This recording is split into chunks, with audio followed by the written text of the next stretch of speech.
করছেন। আর এই 3টি খেলা সম্ভবত আপনার দলের হয়ে গেল প্রতিরোধ্য, যদিও এই ম্যাচটি খুবই টাইট ছিল বা জি।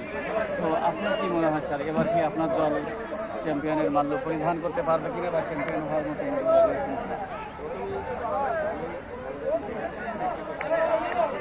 শুকরিয়া আদায় করছি যে আজকে যে খেলাটা ছিল, বাকি দুইটা খেলা আমরা অনেকটা অনায়াসেই জয়লাভ করেছিলাম। আজকে মেরিন ওয়ার্কশপ টিমটা যেভাবে সর্বাত্মকভাবে টিম কম্বিনেশন উপহার দিয়ে প্রত্যেকটা সাইডে ওরা যেভাবে খেলেছে, যে একটা কম্পিটিটিভ স্কোর দিয়েছিল, আমরা প্রথমে মনে করেছিলাম আমাদের ব্যাটিং লাইন আপ খুব ভালো, এটা আমাদের বিশ্বাস ছিল আমরা এটা অ্যাচিভ করতে পারবো। কিন্তু যে পর্যায়ে ওরা প্রতিটা বলিং এবং ফিল্ডিং দিয়ে যেভাবে টিমটাকে এই স্কোরটাকে একদম অপ্রতিরোধ আনটাচেবল একটা স্কোর হিসেবে নিয়ে গিয়েছে, আমরা তো মনে করেছি যে আমরা এই ম্যাচটা মনে হয় হাতছাড়া হয়ে গিয়েছে।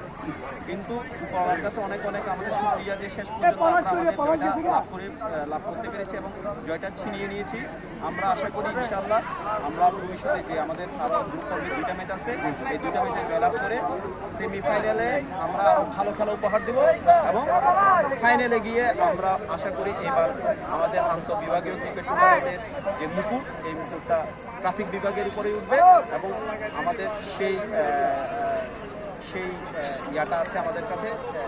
আমরা চেষ্টা করব আমরা যেন ফাইনালে এবারে কাপটা আমরা যেন নিয়ে যেতে পারি, আমরা সেভাবে নিজেদেরকে সামনে ম্যাচগুলোর জন্য প্রস্তুত। ধন্যবাদ।